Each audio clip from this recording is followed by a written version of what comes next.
And if you've watched any of our shows at all, you know that at one time or another there were over 30 stone houses or stone buildings or shacks, whatever you want to call them, that were in the Superstitions at one time or another. And this particular story deals with one of those stone houses that was apparently put up by an Indian fellow. There's Indian fellows back here in this mountain that apparently do a lot of things that we don't really know who they were.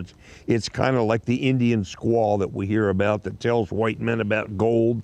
There's always an Indian squaw someplace, and she's always talking too much. We're going to let that be. At any rate, there's always an Indian squaw woman who tells a white man and something happens to her. But anyway, so these three fellas are back up around Bluff Springs, up near Charlie Boy, and they come across this little stone house. Well, it's getting late in the evening, and I don't suppose you believe it was a rainy, nasty, cloudy kind of day too. But they decided that they were going to stop in this stone house. Now, the stone house was like 4 or 5 feet of stone that went all the way around, 4 walls that way, and then the rest of it was built with boards and logs or whatever else they had with a little roof on it, like a lean-to. Well, they went inside, and inside there's an old table and a built-in bench that they could use for a bed. And one of the three fellas went in there, and he was just plumb tuckered out. He just went in. He sat down on that bench, and it took him no time at all, and he was asleep. He laid himself down, and out he went. Well, my partner and I decided right now would be a good time. Before it rains, we'll go down and replenish our water, because it was a good spring, probably 600-700 yards from us. And we knew that it was a nice clear spring. We could go down there, replenish our water, and we'd be ready to go in the morning. So we lit our lantern, put it on the table, and we just let him sleep. And my partner and I, we kind of skedaddled down toward that water spring. We were down there getting the water, and all of a sudden, at the same time, we both had this feeling that something was watching us, or there was impending danger. There was something going on, and we both turned around at the same time. We went for our weapons. We drew our weapons, standing there kind of silly, because can't see anything. But then we looked up over the hill toward the cabin, and all we could see was this huge fire going on. It was like the cabin was on fire.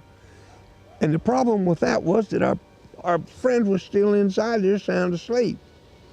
So we got our water together, our canteens, and we started back up that draw up toward the cabin.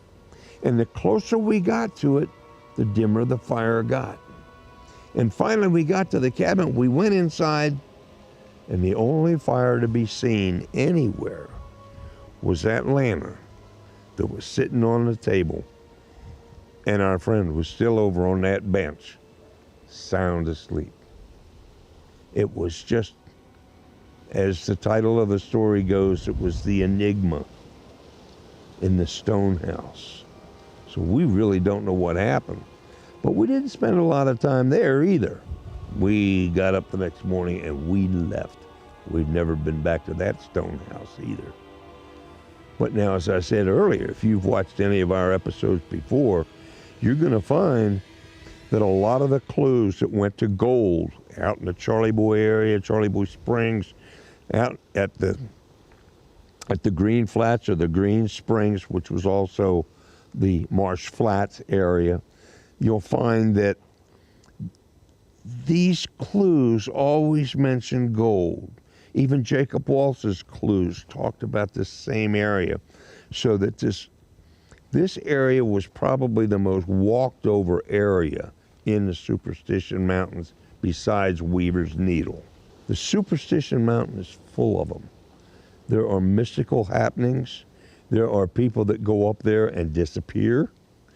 And that's still a fact. There have been nearly 300 people have lost their lives or been lost in the mountains over the last 150 to 200 years. And that's about all I can say about that, other than figuring out what happened to those people was just another one of those mysteries of the Superstition Mountain. Thank you for watching this episode of Mysteries of the Superstition Mountains.